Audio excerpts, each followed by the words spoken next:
kabarnya hari ini? Tetap semangat ya, walaupun kita stay at home, tapi kita tetap harus semangat dan jaga kesehatan.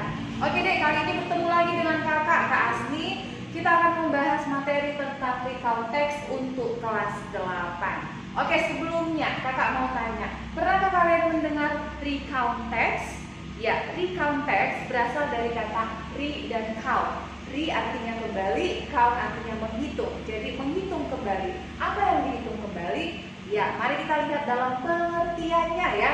Nah, pengertian recount text adalah sebuah teks yang menceritakan peristiwa atau event yang terjadi di masa lampau. Jadi, recount text ini adalah menghitung kembali, mengingat kembali peristiwa-peristiwa yang terjadi di masa lampau. Nah, apa itu contohnya?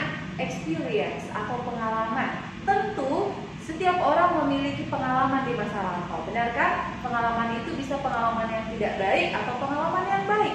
Jadi pengalaman kita itu bisa kita tuliskan dalam satu teks. Nama teks itu adalah recount text. Oke, sampai di sini mengerti ya, Dek? Apa itu pengertian recount text? Nah, sekarang apa itu general structure dari sebuah recount text? Nah, seperti ini deh, supaya kamu bisa menuliskan sebuah recount text, kamu harus mengerti apa susunannya, bagaimana bagian-bagiannya, apa yang pertama kali harus kita tulis. Yang pertama yaitu orientation. Orientation atau disebut pengenalan. Dalam orientation ini terdapat tokoh, tempat, atau kapan, atau apa topik yang akan dibicarakan. Contohnya who, when, where, what, how. Ya, kakak akan buat satu contoh recount text yang menceritakan tentang orientation. Ya, yesterday I went to my grandma's house. She lives in Pematang Siantar.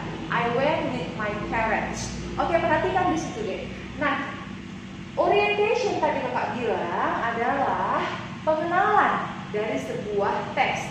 Yesterday, I went to my grandma's house in Pematang Siantar. Siapa? Who? I. Where? In Pematang Siantar. Kemudian where? Itu yesterday. Jadi di dalam teks yang kakak bisa ucapkan tadi itu adalah orientation. Kemarin saya pergi mengunjungi nenek ke Pematang Siantar. Jadi itu adalah orientation, pengenalannya dalam satu teks. Yang kedua, event. Events itu adalah rangkaian peristiwa. Tentu di dalam sebuah recount teks peristiwanya tidak hanya satu. Ada peristiwa pertama, peristiwa kedua, peristiwa ketiga. Nah, kakak lanjutkan yang tadi ya, paragraf yang tadi. I met with my grandma happily. The first day, I spent my time with my grandma. The second day, I visited my uncle near my grandma's house. And the third eventnya, the last day, I visited my aunt's house. Jadi perhatikan, ketika kakak menceritakan event, ada beberapa peristiwa yang terjadi. Yang pertama, dia mengunjungi neneknya. Yang kedua, dia mengunjungi pamannya. Yang ketiga, dia mengunjungi bibinya. Jadi ada beberapa peristiwa dalam satu recount text. Kemudian yang terakhir, reorientation. Reorientation itu adalah penutup atau conclusion dari sebuah teks. Contohnya, finally, the fourth day, I went back to Medan. Ya, jadi di situ diceritakan pada hari yang terakhir saya pun kembali ke Medan. Jadi itu adalah merupakan penutup dari sebuah recount text. Oke deh, jadi itu adalah pengertian recount text dan general structure recount text. Kemudian yang ketiga, kakak akan masuk dalam language features. Apakah language features? Language features itu adalah tata bahasa. Ingat, ketika kita menuliskan sebuah recount text, kita harus memiliki tata bahasa. Tata bahasa yang pertama dalam sebuah recount text, kita memiliki yang namanya noun. Masih ingat deh apa pengertian noun? Noun itu adalah kata benda. Ya, kata benda bisa berupa apa deh? Itu bisa bisa berupa things. Apa contoh things? Book, house, kemudian place, tempat. In the village, in the city, animals, dog, cat, kemudian people, my uncle, my aunt, my grandma. Itu adalah contoh-contoh noun. Yang kedua deh, di situ ada yang namanya adjective. Adjective adalah kata sifat. Kata sifat kita gunakan untuk menerangkan noun, untuk menerangkan benda. Apa-apa aja deh yang termasuk kata sifat. Yang pertama itu bisa berupa color, warna, kemudian shape, bentuk. Yang ketiga size, ukuran. Yang berikutnya quality. Jadi itu semuanya adalah unsur-unsur atau jenis-jenis yang bisa kita golongkan dalam adjective. Contohnya big house, kemudian apa? Small eyes. Nah, itu adalah adjective. Kemudian selain itu ada juga kata kerja. Kata kerja yang biasa kita gunakan dalam sebuah recount text itu adalah kata kerja action verb. Apakah kata kerja action verb? Kata kerja action verb merupakan kata kerja yang menunjukkan adanya suatu tindakan. Contoh, run, berlari. Ada tindakan ketika orang berlari, oh kita bisa katakan oh dia itu berlari. Kemudian walk, jump, itu adalah action verb. Nah, yang kedua deh, selain itu verbal verb. Verbal verb adalah kata kerja yang digunakan untuk menghasilkan suara. Contohnya talk, speak, tell, sing. Itu adalah semua pekerjaan yang dilakukan oleh mulut kita. Itu namanya verbal verb. Jadi ini biasa digunakan dalam sebuah recount text. Yang terakhir deh, itu adalah adverb. Adverb adalah kata keterangan. Adverb yang kita gunakan bisa adverb of place, kata keterangan tempat. Contohnya in the village, in the town. Kata keterangan waktu, contohnya yesterday, last year. Kemudian kata adverb of frequency, kata kerja frekuensi, always, usually, seldom, dan lain sebagainya. Jadi ini adalah language features yang kita gunakan dalam sebuah recount text. Grammar. Apa sih grammar yang kita gunakan dalam sebuah recount text? Dalam sebuah recount text, kita menggunakan tenses simple past. Kak, kenapa harus simple past?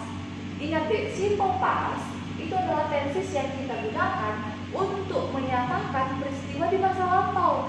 Ingat, apa tadi pengertian sebuah recount text? Recount text tadi kan pengertiannya adalah untuk menuliskan sebuah teks yang sudah terjadi di masa lampau. Tentu, kalau kejadian yang terjadi di masa lampau, tenses yang kita gunakan harus juga lah tenses yang berbicara di masa lampau. Makanya kita gunakan simple past karena sama-sama berbicara tentang masa lampau. Oke, jadi apa ciri-ciri sebuah simple past? Ciri-ciri yang pertama deh, dia menggunakan verb to. Nah, di video sebelumnya kakak kan sudah menjelaskan tentang simple past, di mana simple past itu memiliki kata kerja verb to.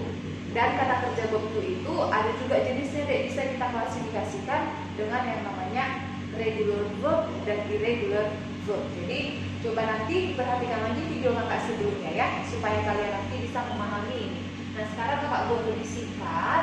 Contohnya deh, walk menjadi walk, cook, ride, rode.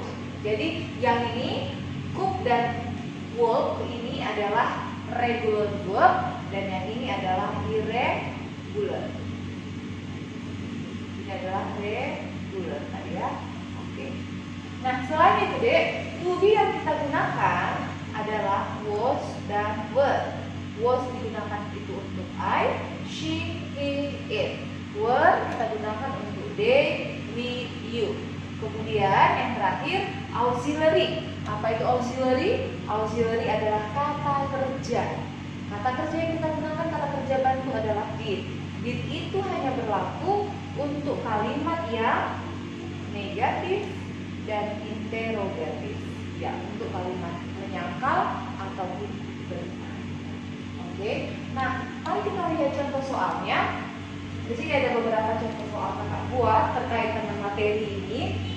Yang pertama, bisa kamu lihat. They blank blank blank their grandmother yesterday. Ya, apa di sini kata kuncinya, Dek? Kata kuncinya adalah yesterday. Perhatikan, yesterday. Ketika ada di sini yesterday, berarti ini sudah berbicara tentang simple past. Simple past. Simple past berarti dia harus menggunakan verb to atau to be, was, were. Oke, maka lihat aja yang mana di sini verb to. Ya, jawabannya adalah is. Oke, yang kedua deh. Tina speak French when she was young. Ada kata when she was young. Berarti ini juga sudah menunjukkan tensesnya simple past. Oke. Nah, karena di sini ada verb one, pasti di sini dia memerlukan auxiliary. Apa tadi kakak bilang? Auxiliary apa yang kita gunakan? Auxiliary did. Maka cari yang mana did. Ada dua. Masalahnya ini kalimatnya adalah kalimat negatif.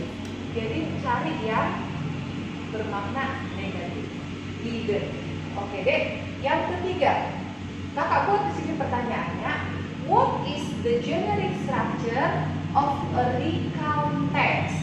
Ya, recount text itu generic structure-nya tadi ada orientation, event, dan reorientation.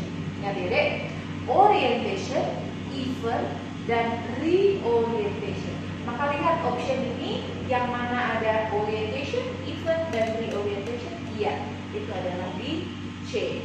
Oke, jadi itu kakak rasa untuk materi kita tentang recount text. Jadi terima kasih dek, tetap semangat, belajar di rumah dan jaga kesehatan. Salam para bintang.